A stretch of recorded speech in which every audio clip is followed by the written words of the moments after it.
Comme laisse-moi t'aimer, tout une vie. Bon, on va laisser ça. Laisse-moi.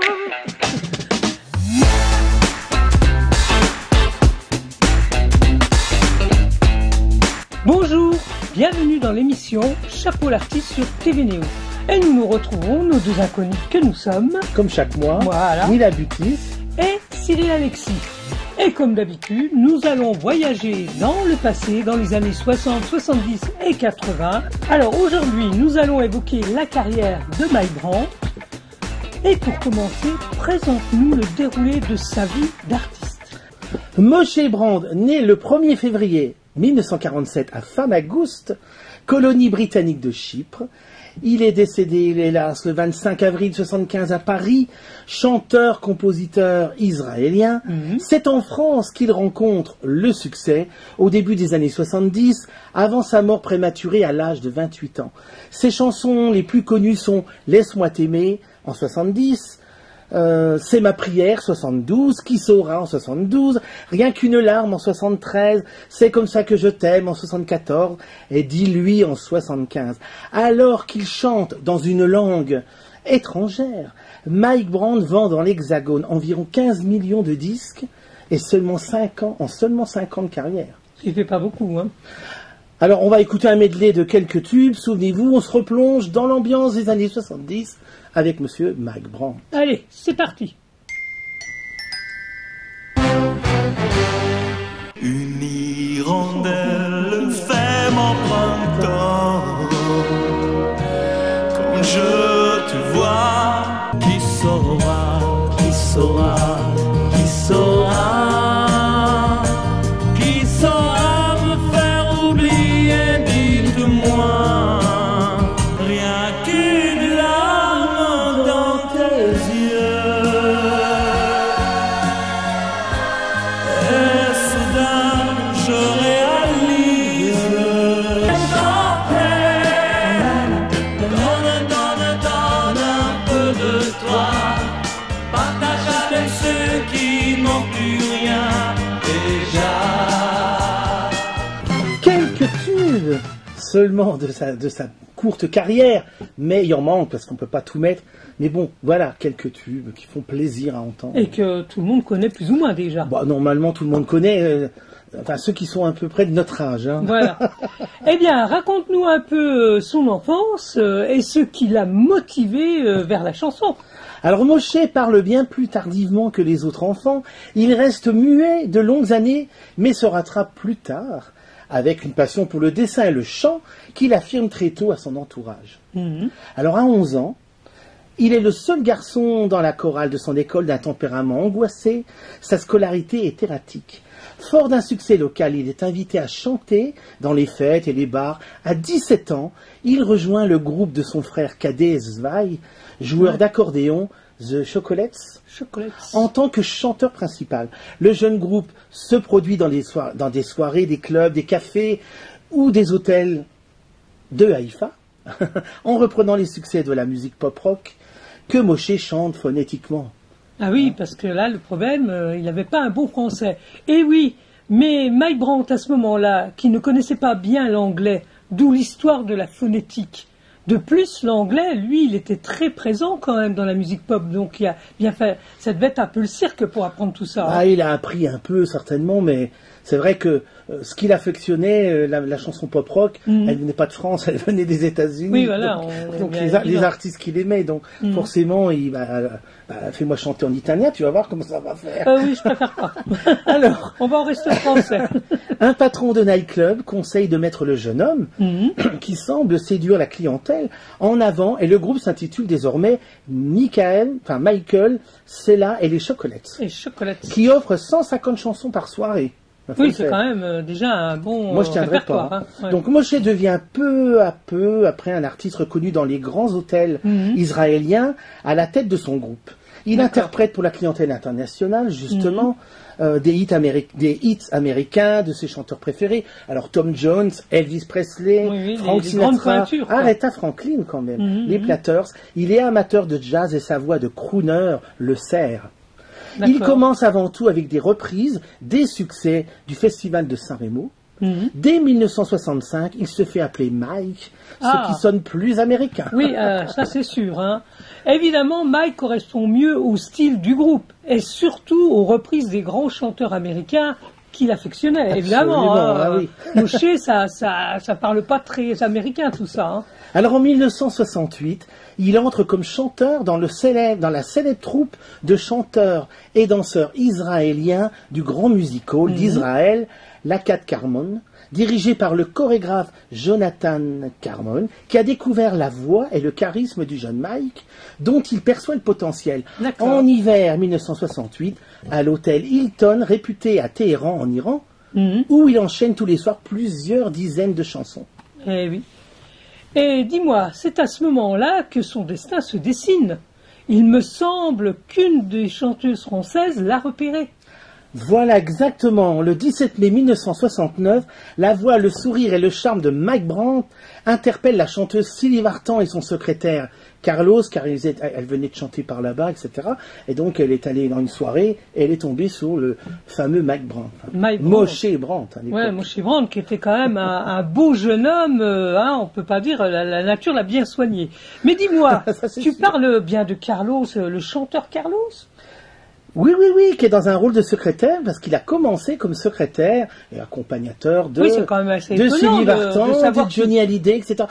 Toi, on fait découvrir ça au public, parce que c'est vrai que Carlos, pour nous, c'est le chanteur. Avant d'être chanteur, il s'occupait de la carrière de Sylvie Vartan. On en apprend tous les jours. Et d'autres, il y a un peu d'autres. Donc oui, alors tous deux de passage lors d'une tournée qui l'invite à leur table, et puis en France, où il lui assure qu'il aura un bel avenir, qu'il ne parle pas le français, seulement un peu l'anglais. C'est ça qui est un peu, voilà. Oui. Et voilà qu'on peut dire que son aventure commence à démarrer en France. Hein, bon, petit à petit, parce qu'on parle bien de Mike Brandt qui savait pas trop s'exprimer en français. Il parlait pas du tout français. Oui, alors, donc c'est un peu compliqué d'avoir une carrière en France sans parler français. On peut dire pas du tout. Donc surtout à cette époque, on chantait pas en anglais ni tout ça à l'époque. 2 mois plus tard, le jeune Israélien de 22 ans donc arrive à Paris et s'installe dans une chambre d'hôtel au quartier latin. Il possède peu d'économies et téléphone quotidiennement à Carlos et Sylvie sans que personne lui réponde. Jusqu'au jour où, à court d'argent, il se voit obligé de reprendre un avion pour quitter la France. Il n'avait plus d'argent. Donc, lors d'une dernière tentative depuis l'aéroport d'Orly, on va dire la dernière pièce, Carlos décroche enfin son téléphone et explique qu'il est de retour d'une tournée d'été avec Sylvie, donc il n'était pas là, et que là, enfin, ça y est, là, le contact est pris sur Paris. Oui, c'est certain. Et un peu plus, l'histoire de Mike Brandt n'aurait pas eu ce destin-là, hein. Un coup de fil et toute la donne change. Faut dire qu'il s'est senti un peu oublié. Il a été parachuté en France sans trop parler français et puis il n'arrivait plus à joindre ses contacts. Donc il allait repartir, mais parfois il y a des bonnes fées là-haut. Voilà, et le destin a fait ou des archanges ou ce que tu veux. En tous les cas, c'était son destin. Alors la carrière de Moshe Brandt va commencer à se dessiner. Il se produit au club Bistingo grâce à Carlos, qui l'héberge chez lui à Saint-Germain-des-Prés et lui fait rencontrer Eddie Barclay. Dis-moi, Eddie Barclay, ça me parle tout ça. C'est un grand producteur, me semble-t-il. Qui ne connaît pas Eddie Barclay? Tous les artistes français connus ont été suivis par lui. Ça, il y en a beaucoup qui ont été produits par Eddie Barclay, Patrick Juvet, j'en oublie plein d'autres, enfin, beaucoup d'artistes, effectivement. Et puis, il a rencontré également en même temps d'autres professionnels du showbiz, dont l'un des compositeurs de Sylvie Vartan est Johnny Hallyday. Oui, ce qui n'est pas Monsieur Jean Renard, est-ce que ça te dit quelque chose? Jean Renard, il n'y avait pas une histoire avec Jean Manson? Une blonde américaine comme ça. Voilà. Je commence à connaître. Alors Jean Renard, il est impressionné par Mike Brandt qui vient d'interpréter le standard de jazz Summertime. Ah oui, Summertime. De George Gershwin, bien sûr, lors du premier rendez-vous chez Jean-Claude Vannier. Jean Renard lui propose aussitôt « Laisse-moi t'aimer » et devient son producteur, agent costumier et confident. Il rassemble une équipe de professionnels pour assurer le lancement de son poulain. Voilà. Oui, ce qui n'est pas rien. Donc tout. Hein. Non, et puis laisse-moi t'aimer. Pour une voix en or. Qui ne connaît pas ce grand tube? Ah ben on va voir, vas-y, chante-le. Écoute, comme ça. Laisse-moi t'aimer. Toute une vie. Bon, on va laisser ça. Laisse-moi. Et toute une nuit. c'est ce que je dis. Qui ne l'a pas déjà chanté? Eh ben, Laisse-moi Mike t'aimer. Et devient- qui n'a pas déjà dansé comme slow dessus dans les soirées? À mon avis, il y en a beaucoup. Hein. Surtout que Mike, répétons-le, était un beau jeune homme quand même. Ah, ça, Qui je dois séduisait, dire, je pense, voilà, beaucoup de si femmes. il est là. Hein. Mike devient un archétype de la mode 70s en endossant la panoplie du Latin lover à paillettes. Ah, attends, c'est quoi ça? Latin Lover à paillettes, jamais entendu parler C'est de des ça, moi. chanteurs, les chanteurs sentimentaux, mais tu vois, un peu comme les Italiens, comme Julio Iglesias, Ah oui, etc. ce sont des charmeurs en fait. Exactement, Oui. avec ces petits accents Oui, comme oui, ça oui, du oui. sud. Ça plaît aux femmes, hein, je pense. Ah bah, puis pas qu'aux femmes, je pense. Jean Renard et Mike passent 2 mois et 260 séances à travailler également avec Jean-Claude Vanier au studio d'enregistrement du promoteur Gérard Tournier, qui avance les fonds et accueille Mike dans sa maison. D'accord. Le chanteur réécrit phonétiquement les paroles à l'aide de l'alphabet hébraïque, parce qu'il fallait quand même qu'il comprenne un peu ce qu'il chante, hein, Bah oui. et en demande la traduction pour pouvoir les apprendre. Il enregistre en phonétique, phrase par phrase en français. Oh, dis Parce donc, que dis donc, lui, dis c'était donc. au départ, laisse-moi t'aimer, laisse-moi t'aimer. Oui, c'était pas terrible. Avant que ça on va devienne dire. laisse-moi Oui, t'aimer. oui. Dis donc, ça devait être vraiment casse-pied de lui apprendre à chanter en français. Dur, le labeur qu'il a dû avoir sur ses chansons. J'ai appris que ses premières chansons avaient été enregistrées phrase par phrase, mot par mot, Oui. vraiment pour que ce soit bien. Donc vraiment un travail titanesque. Alors après, évidemment, il a appris un peu le français, puis son accent était charmant, mais au début, c'était ça. Alors, C'était la galère, quoi. Monique Lemarcy, figure emblématique de la radio RTL, D'accord. qui apprécie particulièrement le chanteur, tu penses, diffuse Laisse-moi t'aimer. Plusieurs fois par jour, le standard explose. Les Ouais, auditeurs c'est un succès. veulent savoir qui est ce chanteur à la voix d'or. Le titre Laisse-moi t'aimer est interprété pour la première fois en public au Festival du Miden en janvier 70. Le festival est diffusé sur toutes les chaînes de télévision et le single sorti le lendemain devient rapidement un énorme succès avec plus de 500 000 exemplaires oui, vendus. c'est évident. Hein. On le regarde avec son premier 45 tours de Oui, 66. c'est... Laisse-moi t'aimer. Laisse-moi t'aimer toute une nuit. Laisse-moi toute une nuit faire avec toi le plus long, le plus beau voyage. Oh, oh, oh. Veux-tu le faire aussi? Une hirondelle le fait au printemps quand je tu vois au ciel devient plus grand.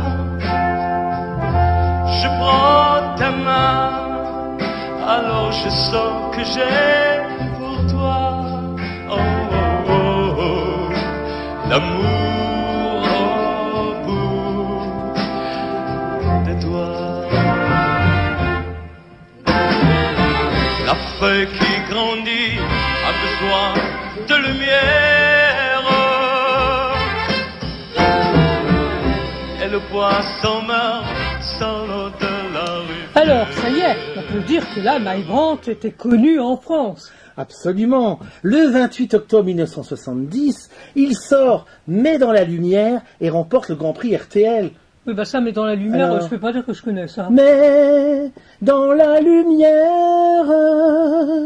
Non, ça me dit rien. Ça va pas. Bon, c'est pas grave. Peut-être que d'autres personnes connaissent. Hein. Oh bah, c'est certain. Mike Brandt est régulièrement invité aux émissions de Guy Lux, bien sûr, et Marie-Tige Libert Carpentier. Il devient l'ami de vedettes telles que Dalida ou Charles Aznavour. Ah oui, là, il est vraiment inséré dans le milieu du showbiz. La TV, en plus, la télévision, avec toutes ces émissions que les Français regardent régulièrement, telles que Guy Lux, qu'on a connu et qui a eu un grand audimat au moment-là. Ça, c'est sûr. Donc ça, c'était vraiment le plan à ne pas louper. Alors, il part quand même donner des concerts en Israël, dont le premier a lieu le 31 décembre 70. Il enregistre également des versions de ses chansons, alors sûrement en phonétique aussi, hein, Oui, en allemand et en italien. Ah oui, il avait déjà du mal avec le français, alors s'il se moi, lance dans je l'allemand et tire mon l'italien, chapeau, hein. oui, bah voilà. Alors au même moment sort son nouveau 45 tours, Nous irons à Sligo, écrit par Franck Gérald, suivi par Accord perdu. Oui, bon, désolé, mais je connais toujours pas. Hein. Accord perdu, je vais. Non, quand je connais, je le dis. Hein.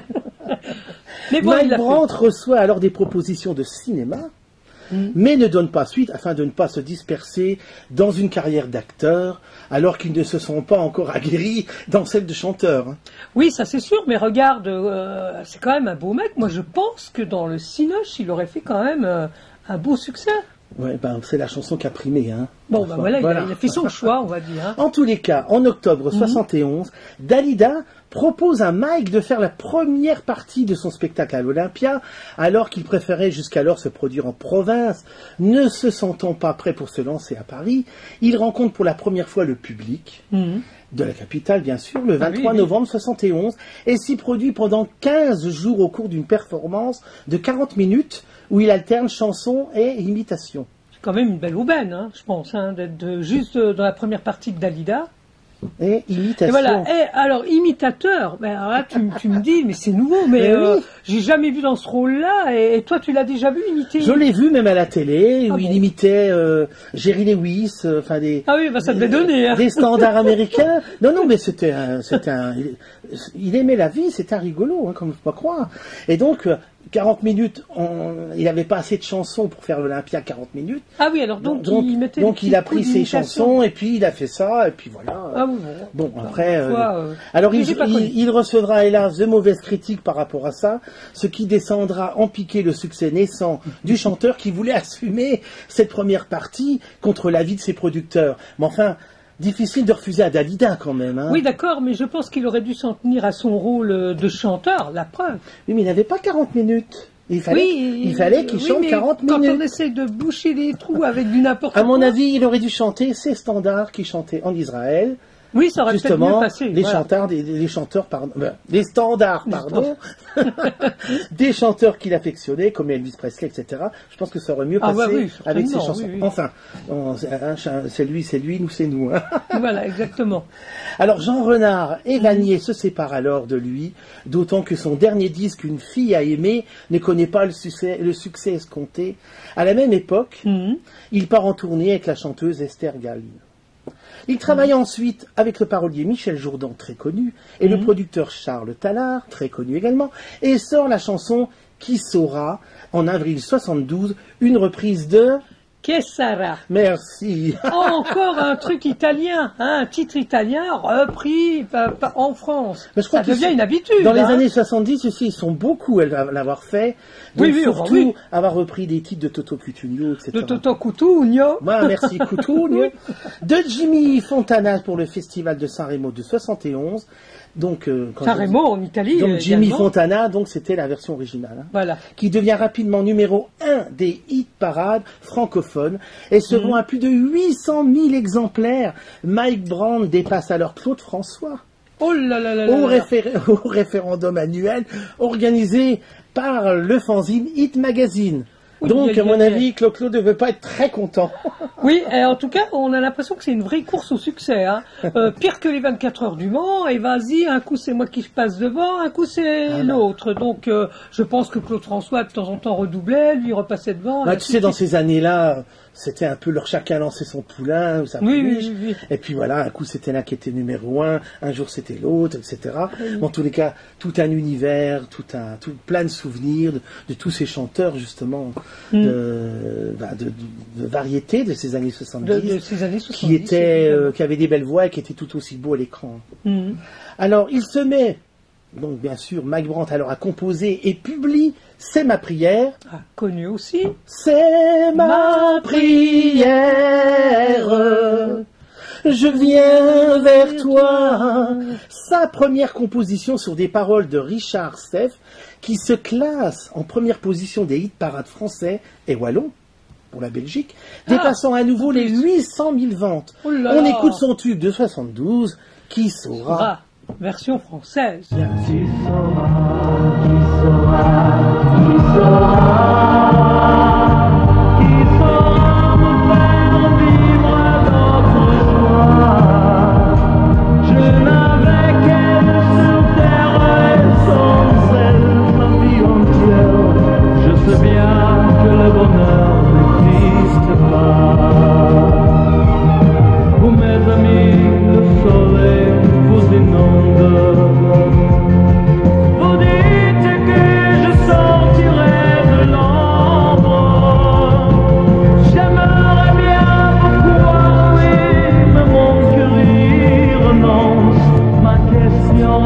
reste toujours sans réponse. Qui saura, qui saura, qui saura, qui saura me faire oublier l'histoire. Ma seule raison de vivre est essayer de me le dire. Qui saura, qui saura, qui saura. Eh bien, cher public, que de tubes. Je pense que vous les connaissez tous quand même, ces tubes-là. Mais je suis certain que tous ceux qui connaissent Mac Brand connaissent tous les tubes. En 1973, le titre Rien qu'une larme dépasse les 800 000 ventes.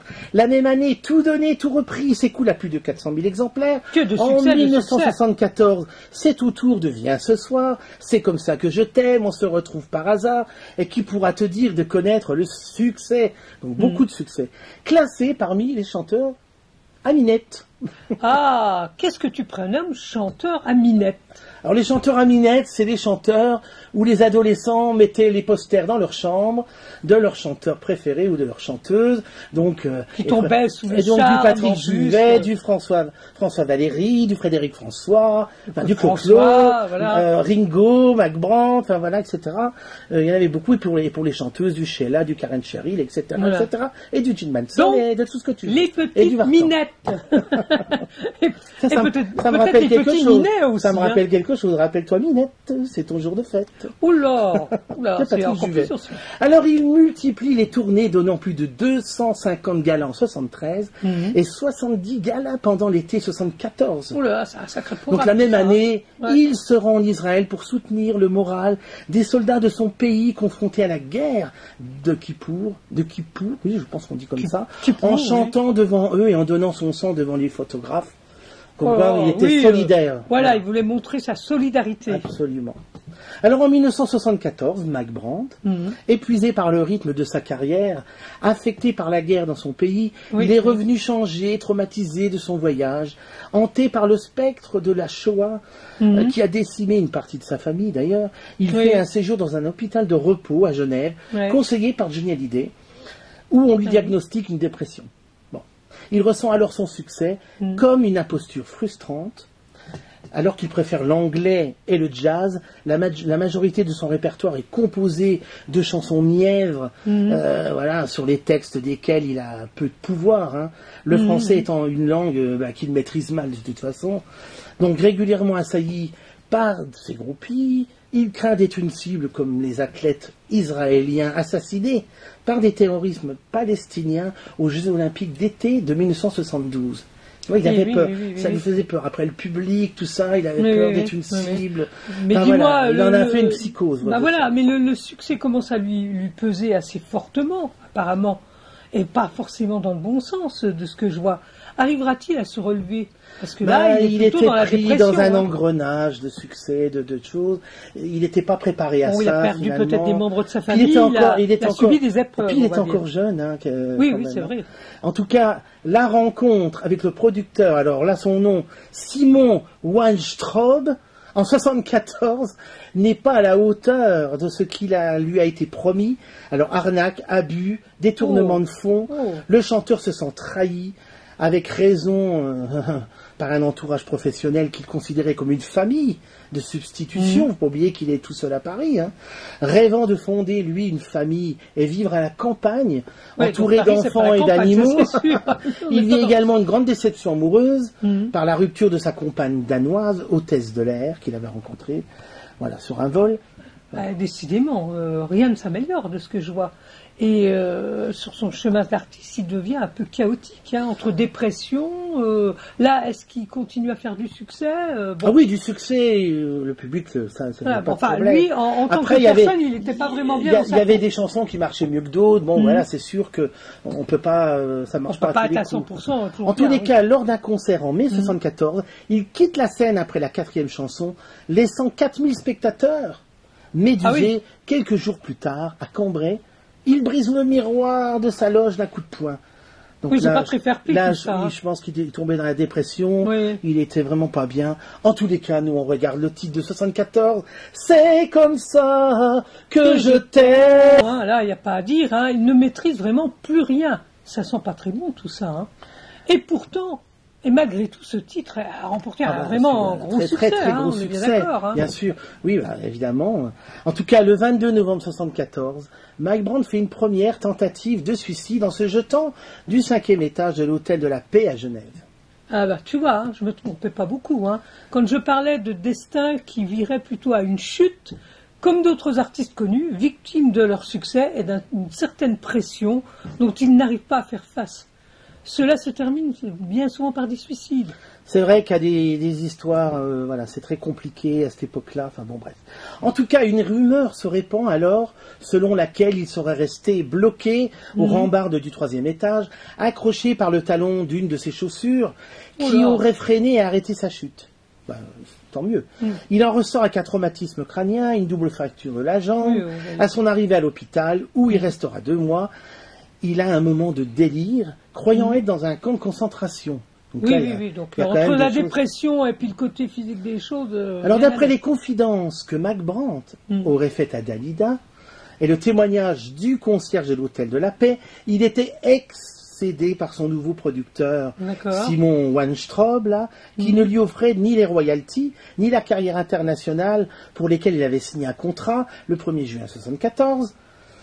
Donc il se sentait arnaqué, évidemment. Oui, ce jour-là, Mike lui aurait annoncé qu'il préférait se jeter par la fenêtre plutôt que de continuer à travailler avec lui. En guise de réponse, Weinstraub aurait ouvert la fenêtre et lui aurait dit « Tu veux sauter ? Bien saute !»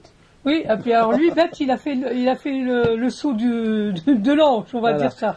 Alors par provocation, Mike Brandt repérant un balcon au-dessous de celui de la chambre de Weinstraub, il avait calculé quand même. Aurait alors sauté parvenant à y atterrir. Son producteur, lui, aurait ensuite maquillé la scène en affirmant être sous la douche au moment du saut dans le vide de son protégé, afin de se dégager de toute responsabilité. Enfin, interviewé sur son lit d'hôpital, Mike Brandt déclare qu'il s'agirait d'un moment de folie, ça oui, et qu'il ne recommencera pas. Voilà.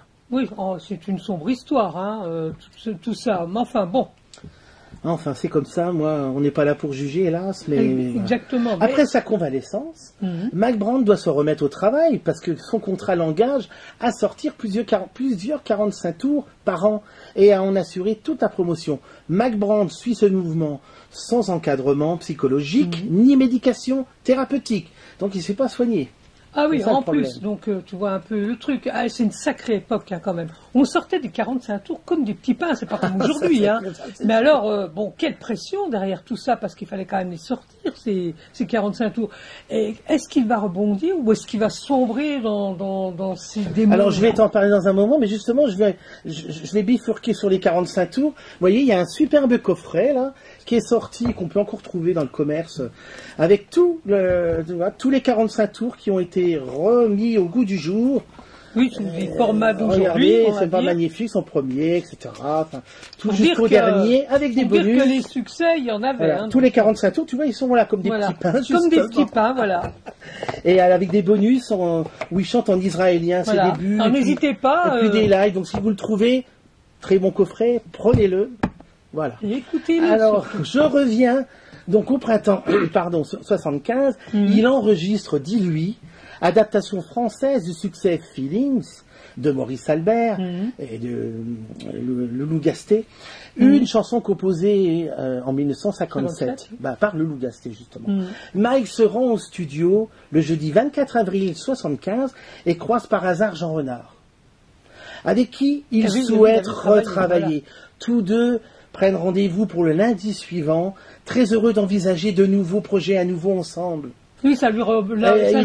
Il était boosté, il était content. Mike a rendez-vous le lendemain pour acheter un nouvel appartement. Et semble ravi de sa renaissance. Il jette même ses béquilles dans la Seine, car il apprend que son médecin qu'il ne boitera pas à la suite de l'accident de la Genève. fameuse chute de l'étage. Mais alors le vendredi 25 avril 1975, donc le lendemain, jour de la sortie de son nouveau disque, à 11h15, l'artiste tombe du 6e étage d'un immeuble situé rue Erlangère, dans le 16e arrondissement de Paris. Alors qu'il était chez son amie Jeanne Cachy, il meurt. Dans l'ambulance qui le transporte à l'hôpital, plusieurs thèses ont été avancées pour expliquer sa mort. Moi, Je ne reviendrai pas dessus. Et oui, tragique événement, 28 ans quand même, c'est pas, c'est très jeune. Et la fin de tout projet, il laisse derrière lui l'image d'un beau gosse, plein de talent, on peut dire, puisque ça a été couronné en 5 ans de plein de succès. Enfin, envie d'en finir, trop de pression, on ne saura jamais. Seul lui le sait et l'emportera avec lui. En tous les cas, la veille, il était très enthousiaste de l'avenir. Eh oui. Bon, moi, je ne dirais rien. Donc, en tous les cas, ça a fait beaucoup de bruit à l'époque et dans la presse, etc. Oui, la presse, et les fans, évidemment, complètement bouleversés. Tout le monde se souvient de cette époque-là, au moment où on nous a appris moi, je m'en souviens encore plus parce que le 25 avril, c'est le jour d'anniversaire de ma mère. Alors, je ne peux pas oublier. En tous les cas, nous, on va se quitter avec son dernier enregistrement sur un montage vidéo, car il n'a pas eu le temps de faire de télé avec cette chanson, puisqu'il venait d'enregistrer la veille, dis-lui, qui sort la semaine suivante, et son décès qui sort la semaine suivante, de son décès dans les bacs, et se vendra plus de 500 000 exemplaires, donc encore un autre disque succès. d'or. Et il part en laissant derrière lui un dernier succès dont il ne verra pas le jour, et dont il ne pourra même pas savourer le succès. C'est dommage. C'est une histoire tragique. L'histoire tragique de Mike Brown, qui est parti son histoire. Peu trop jeune. Voilà, 5 ans, tout est là. On se dit au revoir et on se donne rendez-vous. Nous, pour un prochain épisode de Chapeau l'artiste. On dit pas qui, à très vite. On dit jamais qui. Et merci à Lino à la réalisation. Surprise. Voilà. Dis-lui beaucoup de choses. Dis-lui quitte à mentir, dis que je réalise qu'elle avait